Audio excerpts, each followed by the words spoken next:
तो बंगाल के मुर्शिदाबाद में हिंदुओं के खिलाफ हिंसा को 10 दिन पूरे हो चुके हैं और अभी भी पीड़ित हिंदुओं के आंसू रुकने के नाम नहीं ले रहे। लेकिन सीएम ममता बनर्जी का दिल हिंदुओं के प्रति इतना पत्थर दिल कैसे हो चुका है कि वो पिघलने का नाम ही नहीं ले रहा। वो न तो खुद हिंदू पीड़ित परिवारों से मिलने के लिए तैयार हैं और जो लोग इन पीड़ित परिवारों से मिलने की कोशिश कर रहे हैं, जो मिल रहे हैं, वो भी ममता बनर्जी को रास नहीं आ रहा। सवाल यह है कि आखिर ममता बनर्जी मुर्शिदाबाद के दंगा प्रभावित हिंदू गांवों में क्यों नहीं जाना चाहती? ममता बनर्जी पीड़ित हिंदुओं से क्यों नहीं मिल रही? इस सवाल का जवाब खुद पीड़ित हिंदू दे रहे हैं, जो अपने ही जमीन पर शरणार्थी बनने को मजबूर हैं। आज हम आपको मुर्शिदाबाद के हिंदुओं की आप बीती सुनाएंगे और उसे सुनकर आप भी कहेंगे कि आखिर ममता इतनी निर्दयी कैसे हो सकती। आप ये तस्वीरें देखिए जरा पहले। हिंसा प्रभावित मुर्शिदाबाद के धुलियान में जब राष्ट्रीय महिला आयोग की टीम पहुंची तो पूरा गांव, जैसे कि आप देखिए जरा इन तस्वीरों कि महिलाएं अपने आंसू नहीं रोक पा रही थी। हिंदू महिलाएं जमीन पर जैसे बिखर कर रोने लगी। आप सोचिए इन हिंदू महिलाओं का दुख, इनकी पीड़ा कितनी बड़ी होगी। लेकिन मां, माटी, मानुष की बात करने वाली बंगाल की मुख्यमंत्री, एक महिला मुख्यमंत्री होने के बावजूद इन महिलाओं के आंसू तक पहुंचने के लिए नहीं पहुंची। दंगा पीड़ित हिंदू महिलाओं के चेहरे पर उनका दर्द, उनकी बेबसी देखकर किसी का भी दिल रो पड़ा। इन महिलाओं ने मिलकर राष्ट्रीय महिला आयोग की टीम को, जैसे इनसे मिलने के बाद वो निशब्द हो गए। उनकी पीड़ा सुनकर जैसे उसे शब्द उनके पास नहीं था कि उन्हें किन शब्दों में बयां कर सके। आप सुनिए हिंदू महिलाओं से मिलकर एनसीडब्ल्यू की चीफ कैसे भावुक हो गए। जो स्थिति मैंने यहाँ पर देखी है, ये बहुत ही महिलाओं को पीड़ा देने वाली, हम कल्पना नहीं कर सकते इतनी तकलीफ और इतना दुख दर्द उनको है। इसको देखते हुए मैं बहुत निशब्द हूँ, अभी कोई बात नहीं करूँगी। मैं निशब्द हूँ। कर रहे हैं कई सारे जस्टिस की, हर एक महिला के पास अपनी एक कहानी है कहने के लिए। बिल्कुल, हर एक ये कहानियाँ बहुत तकलीफ देने वाले हैं। महिलाएं जो हैं उन्होंने आपके पैर भी पकड़े और आपके गले लग के रोई भी, क्या कुछ कहानी है उनकी? मैं इस विषय में बाद में बात करूंगी। अभी मैं बहुत निशब्द हूँ। जो तकलीफें मैंने देखी है उसको मैं बयान नहीं कर पा रही हूँ। तो सोचिए कि जिन महिलाओं से मिलने के बाद एनसीडब्ल्यू की चीफ अपनी भावनाओं को रोक नहीं पा रहे, उन्हें शब्द नहीं मिल रहा, उन्हें समझ में नहीं आ रहा कि उनकी तकलीफों को, उनकी पीड़ा को किन शब्दों में बयां करें। और उसके बावजूद एक महिला मुख्यमंत्री अपने ही राज्य की महिलाओं का दुख बांटने तक के लिए तैयार नहीं। एक ऐसी पार्टी की मुखिया जिसका नारा है मां, मानुष और माटी, मां, माटी, मानुष। तो ये तो माएं ही है ना। इन माओं के आंसू कौन पोंछे? और ममता बनर्जी को इन माओं के आंसू क्यों नहीं दिख रहे हैं? मानुष यानी कि लोगों की बात करने वाली ममता बनर्जी को क्या इन लोगों की पीड़ा नहीं दिखती? क्या इनका दर्द, इनकी तकलीफें नहीं दिख रही? और नहीं दिख रही है तो क्या सिर्फ इसलिए क्योंकि ये महिलाएं हिंदू हैं? आखिर हिंदुओं से नजरें चुराकर ममता बनर्जी क्या हासिल करना चाहती? ममता बनर्जी इस हकीकत से मुंह नहीं फेर सकती कि उनकी सरकार की शह पर पहले मुर्शिदाबाद में हिंदुओं पर अत्याचार किए गए और उसके बाद ममता सरकार के राज्य में पीड़ित हिंदुओं को इंसाफ दिलवाने की बजाय उन्हें और ज्यादा प्रताड़ित किया गया। मुर्शिदाबाद के हिंदुओं के साथ ममता सरकार की ज्यादती का सबसे बड़ा सबूत आपको दिखाएंगे। लेकिन पहले आप दंगा पीड़ित हिंदू महिलाओं की आप बीती सुनिए, जो बता रही हैं कि कैसे दंगाइयों ने उसे पति और पैसे में से किसी एक को चुनने का विकल्प दिया था। सोचिए जरा, ये वीडियो बीजेपी ने जारी किया है, एक बार पहले इसको जरा देखिए। এবার না তোমার মেয়ের জন্য তুমি টাকা রেখেছিলে তাই তো? হ্যাঁ, টাকা রেখেছিলাম 7 লাখ টাকা, দু গাধা মাটি বিক্রি করেছি 3.5 লাখ টাকা করে। 7 লাখ টাকা ছিল, কিছুটা পুড়িয়েছে বাতে করে, সব নিজে হাতে দিলাম বের করে করে। আচ্ছা তা তো ওই টাকা সব মানে তোমার ওকে মানে ডাক্তার দেখানোর যা টাকা পয়সা ছিল সব নিয়ে গেছে তাই তো? সব নিয়ে ঠিক আছে হাতে দিলাম। ঠিক আছে। কোনো 4 বারি সোনা ছিল, আচ্ছা। তাও দিলাম। মেরে স্বামীকে টুটিতে হেসা লাগিয়ে আছে, বলছে কি জিনিস কি দাও না, তোমার স্বামীকে মেরে ফেলছি। স্বামীর বড় না টাকা পয়সা বড়, স্বামী টাকা বাঁচার লাগে সব দিয়ে দিলাম আমি। ঠিক আছে কি করবো, বাড়ি ঘর সব ভেঙে দিয়েছে সব। तो ये पीड़ा, ये बेबसी, ये कड़वा सच ममता बनर्जी इसी से मुंह चुरा रही। ममता बनर्जी जानती है कि मुर्शिदाबाद के हिंदुओं के साथ जो हुआ उसमें उनकी सरकार भी गुनहगार है। इन बेबस लाचार हिंदू महिलाओं के सामने ममता बनर्जी की जरा बेबसी देखिए कि एक खास वोट बैंक की खातिर वो बंगाल के हिंदुओं को एक तरीके से अनदेखा कर रही। ममता बनर्जी चाहे कितनी भी बड़ी मुख्यमंत्री हो, जितनी भी बार उन्होंने विरोधियों को धूल चटाई, लेकिन उनमें बंगाल के हिंदुओं के से आंख मिलाने की उनकी हिम्मत नहीं पड़ रही। इसलिए क्योंकि ममता बनर्जी दंगा पीड़ित हिंदुओं से अगर मिलेंगी तो उन्हें क्या जवाब देंगी? उनकी आंसू, उनकी पीड़ा, जिसकी सुध अभी तक उन्होंने 10 दिन बाद भी नहीं ली, आखिर वो किस मुंह से उनसे जाकर मिलेंगी और उन्हें क्या सफाई देंगी? आखिर इनका क्या कसूर था जिसकी सजा इन्हें इस रूप में मिली? ममता सरकार ने तो अपनी ही जमीन पर शरणार्थी बनने को मजबूर हो गए हिंदुओं को इतनी निर्दयता से उनको नजरअंदाज किया है। हमने आपको दिखाया था कि कैसे मालदा के सरकारी स्कूल में बने कैंप से हिंदुओं को जबरदस्ती भगाया गया कि आप यहां से जाइए, और सिर्फ इसलिए कि ताकि यह मैसेज न जाए बाहर कि वहां से हिंदू पलायन कर रहे हैं, हिंदू भागने को मजबूर हैं, या दंगे की वजह से हिंदू असुरक्षित हैं, यह मैसेज न जाए। तो पॉलिटिकल मैसेजिंग ठीक हो, सिर्फ इसके लिए इन सारे लोगों को जबरन फिर से उनके गांव में भेज दिया गया। कैसे शरणार्थी कैंप में जैसे यातना शिविर जैसे हालात बना दिए गए। और अब ममता सरकार ने वो कर दिया जिसका डर हिंदुओं को था। शरणार्थी कैंप से हिंदुओं को जबरदस्ती वापस उनके गांव भेजा गया, जहां पर कि उनकी सुरक्षा की जिम्मेदारी लेने को कोई तैयार नहीं है।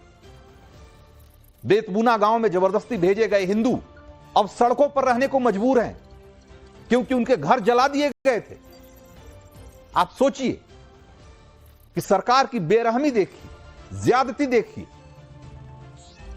कि एक तरफ दंगाइयों के हाथों मारे गए, काटे गए, जलाए गए, घर छोड़कर भागने को मजबूर किए गए, और दूसरी तरफ सरकार के तरफ से जबरदस्ती उनको फिर से अपने गांव भेजा गया है, जहां न उनके पास रहने की जगह है, न उनके पास खाने को अनाज है, लेकिन उनको इसलिए गांव भेज दिया गया ताकि यह मैसेज जाए कि बंगाल में सब कुछ ठीक चल रहा है। और ये लोग जब अपने गांव लौट के आए तो अपने छोटे छोटे बच्चों को तिरपाल लगाकर गर्मी और धूप से बचा रहे हैं, क्योंकि घर नहीं है इनके पास, भूख से जान जा रही है।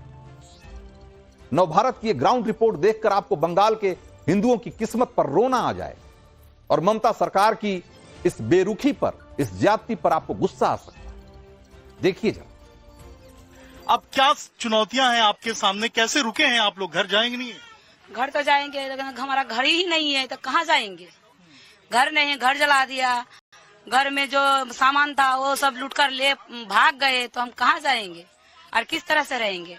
हमारा सेफ्टी नहीं है, पुलिस जो है, हमारा तो प्रशासन है, इसलिए हम रुके हुए हैं। बीएसएफ है जो, बीएसएफ के लिए हम रुके हुए हैं। बीएसएफ नहीं रहेंगे तो हम भी नहीं रहेंगे। बीएसएफ जितना दिन रहेगा उतना दिन हम लोग भी रहेंगे। अब रहेंगे तो कहाँ रहेंगे? यहाँ पर ही रहेंगे। तो यहाँ के आप लोग सारे लोग इधर ही रुक रहे हैं, इसी जगह पे? हाँ, इसी जगह पर हम रुके हुए हैं। खाबर हम जब खाएंगे तो जा नहीं रही, कैसे रहेंगे, कैसे खाएंगे, कैसे पियेंगे, कैसे सोएंगे? छोटे छोटे बच्चे हैं, बच्चे को लेकर कैसे सोएंगे? हम तो भय में आतंक हो गए हैं, कैसे हम रहेंगे यहाँ पर? हम लोगों को सेफ्टी चाहिए। हम लोग को केंद्र सरकार से हमारा प्रणाम है। हमको उसका जोर हाथ कर विनती करते हैं, जो हमारा जो ये मीडिया से आपको उसको देख रहे हैं, हमारा परिस्थिति देख रहे हैं, उसका हम प्रणाम करते हैं। जो हमको कुछ नहीं चाहिए, पैसा वैसा टाका पैसा कुछ नहीं चाहिए, हमको सेफ्टी चाहिए। केंद्र सेंट्रल फोर्स चाहिए, हमको स्थायी रूप से चाहिए। सोचिए आप छोटे छोटे बच्चे लेकर यहाँ पर किस तरीके से रह रहे हैं। आप सोचिए क्या हालात हैं यहाँ के, और किस तरीके से यहाँ पर जो लोग हैं वो रहने को यहाँ पर विवश हैं। এখানে তো কাল রাত থেকে কিছুই খাইনি, কি খাবে? টুকু বাচ্চা নিয়ে কিছু তো নাই, বাড়ির সংসারে কিছু নাই, আগুন ধরিয়ে কি খারাপ করে দিয়েছে। এখন আমাদের কি করব? আমাদের গেম চাই, খালি গেম চাই। আমরা বলছি জোর হাত করছি, আমাদেরকে যদি মারতে হয় আপনারা এখানেই মেরে ফেলেন, আমরা যাব না। বিদিয়া ধমকি দেখাচ্ছে, মমতার পুলিশ ধমকি দেখাচ্ছে, গ্যাস ছাড়বো মেরে ফেলবো ধমকি দেখাচ্ছে, ভয় দেখাচ্ছে। চাপ ছিলাম না নৌকাতে, জোর করে চাপিয়েছে। তাও বলছি কি আমাদেরকে যদি মারতে হয় নদীর ধারে ভাসিয়ে দেন, আমরা বাড়ি যাব না। আমাদেরকে যদি প্রাণ দিতে হয় এখানেই প্রাণ দিব, বাড়িতে যে যাবো কোথায়, থাকবো কোথায়, सेफ्टी কোথায় पाओ। कह रहे हैं कि हमें ना पैसा चाहिए, हमें ना टाका चाहिए, हमें चाहिए सिर्फ और सिर्फ सुरक्षा, और वो भी बीएसएफ की परमानेंट कैंप की सुरक्षा चाहिए। अब देखना होगा कि आखिर इस पूरे मामले में आगे क्या कुछ होता है, और कब जो कार्रवाई है वो यहाँ होती है, कब इनके घर वापस इनको मिलते हैं, कब किस तरीके से इनको जो वापस अपना जीवन यापन है वो ठीक से बिताते हुए नजर आएंगे। हिमांशु के साथ अभिषेक राज, टाइम्स नव भारत, मुर्शिदाबाद। तो सोचिए कि ममता बनर्जी की तुष्टीकरण की राजनीति किस लेवल पर पहुंच चुकी। जिस वक्फ कानून से मुसलमानों का कोई नुकसान होने का अभी तक कोई सबूत नहीं, उस वक्फ कानून की सुरक्षा के लिए अपनी जान तक देने को तैयार हैं लोग। लेकिन वक्फ कानून के विरोध के नाम पर हिंदुओं की जान ले ली गई, हिंदुओं के घर उजाड़ दिए गए। उसके बाद भी ममता बनर्जी ना तो कुछ कहने को तैयार है और न कुछ करने को। उल्टा पीड़ित हिंदू परिवारों को और ज्यादा तकलीफें देने से भी कोई बाज नहीं आ रहा, कोई कसर बाकी नहीं रखी जा रही।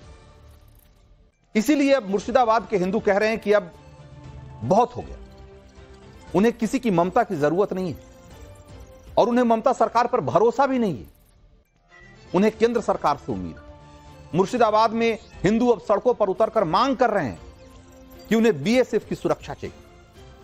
आज बीजेपी नेता सुकांत मजुमदार धुलियान के जफराबाद में दंगा पीड़ित हिंदुओं से मिलने पहुंचे, तो पीड़ित हिंदुओं ने क्या कहा उनसे, और कैसे पीड़ित हिंदू अपने गुस्से को रोक नहीं पाए। उन्होंने कहा कि अगर बीएसएफ नहीं होती तो आज जिंदा नहीं होते, और अगर बीएसएफ आज भी चली गई तो उन्हें जिंदा नहीं छोड़ा जाएगा। आप सुनिए जरा हिंदू महिलाओं का दर्द और डर, और इसे महसूस कीजिए। क्या मांग कर रहे हैं आप लोग, क्या चाहिए? मांग कर रहे हैं कि बीएसएफ कैंप चाहिए हम लोग, और कुछ नहीं मांगते हैं हम लोग। बीएसएफ कैंप चाहिए। बीएसएफ कैंप चाहिए ना, हम लोग रास्ते पार पर आए लोग, वो लोग मार देगा हम लोग। हाँ, वो लोग मार देगा हम लोग को बीएसएफ कैंप चाहिए, और कुछ नहीं चाहिए। हाँ, बीएसएफ कैंप चाहिए, हम की करे बाजबो हिंदू हो बीएसएफ भाई चले गए मेरे फेल पे सब।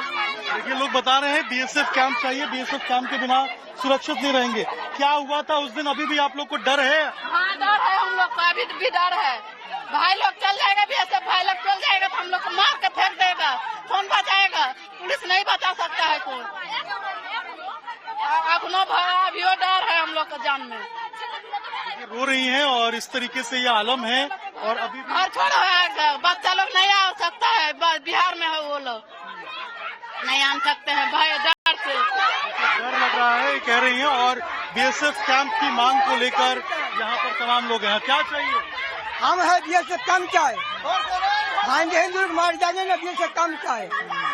एक सुर में देखिए सब लोग बीएसएफ कैंप की मांग कर रहे हैं। तो आपने सुना कि बंगाल का हिंदू कह रहा है कि अब उन्हें ममता बनर्जी से कोई उम्मीद नहीं, और सच यह है कि ममता सरकार दंगों और दंगाइयों का दोष बांग्लादेश पर डालने के लिए जिस बीएसएफ पर उंगली उठा रही थी, आज मुर्शिदाबाद की हिंसा का जो पीड़ित हिंदू है अपने घरों में रहने के लिए उसी बीएसएफ की सुरक्षा की मांग कर रहा है। तो ममता बनर्जी जो कह रही थी उसकी हकीकत क्या है, जो आरोप लगा रही थी उसकी सच्चाई क्या है, वो भी इसको जरा इन तस्वीरों के जरिए और इन बयानों के जरिए समझने की कोशिश करिए। यह ममता सरकार की नाकामी है और अपनी इसी नाकामी को छिपाने के लिए ममता बनर्जी पीड़ित हिंदू परिवारों से दूरी बना रही है। उन्हें मालूम है कि इन पीड़ित हिंदू परिवारों की कि किसी भी सवाल का उनके पास कोई जवाब नहीं, इनकी किसी भी समस्या का उनके पास कोई समाधान नहीं। इसीलिए बीजेपी कह रही है कि अगर किसी मुसलमान पर अत्याचार हुआ होता तो ममता धरने पर बैठ गई होती, जार बेजार रो रही होती, लेकिन हिंसा हिंदुओं के खिलाफ हुई है तो ममता के पास उनसे मिलने तक का वक्त तक नहीं। आप सुनिए बीजेपी कैसे ममता बनर्जी की मंशा पर अटैक कर रही। चीफ मिनिस्टर है कि हिंदुओं के भी चीफ मिनिस्टर है, सबके चीफ मिनिस्टर है, तो हम हिंदू लैक ऑफ कॉन्फिडेंस में हैं, उनमें आत्मविश्वास नहीं है यहाँ पे रहने का। तो इन हिंदुओं से मिलना मुख्यमंत्री जी के लिए बहुत जरूरी था, चीफ मिनिस्टर के लिए बहुत जरूरी था, उनको आना चाहिए। She should visit this places so that the confidence can be gained by the local Hindus. सच्चाई है कि ममता बनर्जी हिंदुओं से नफरत करती है। यही अगर किसी मुसलमान भाई के साथ अत्याचार हुआ होता तो ममता बनर्जी वहां हो हल्ला काट कर 3 दिन से कैंप करके बैठी होती। मगर आज मुर्शिदाबाद में शमशेरगंज हो चाहे धुलिया हो, वहां मां बहनों के साथ, छोटे बच्चों के साथ जिस प्रकार का अत्याचार हो रहा है, उसको देखने के पश्चात ममता बनर्जी स्वयं एक महिला है, अगर उसके बाद भी उनका दिल नहीं पसीज रहा है, उनको वहां जाने का मन नहीं कर रहा है। तो बीजेपी का सीधा आरोप है कि ममता बनर्जी हिंदुओं से नफरत करती है। ममता बनर्जी के एक्शन में भी इस बात के संकेत मिलते हैं। इसीलिए सवाल तो यह उठेगा ही कि आखिर हिंदुओं के प्रति इतनी पत्थर दिल क्यों हो गई ममता। आप देखिए कि पीड़ित हिंदुओं को संवेदना देने तक का ममता बनर्जी के पास समय नहीं, तो सोचिए हिंदुओं को इंसाफ कैसे मिलेगा। टीएमसी सरकार या खुद सीएम ममता बनर्जी चाहे जितनी मर्जी कोशिश कर ले, मुर्शिदाबाद में अपनी नाकामियों को छिपा नहीं सकती और उनके लिए इस दंगे का दाग धो पाना आसान नहीं होगा।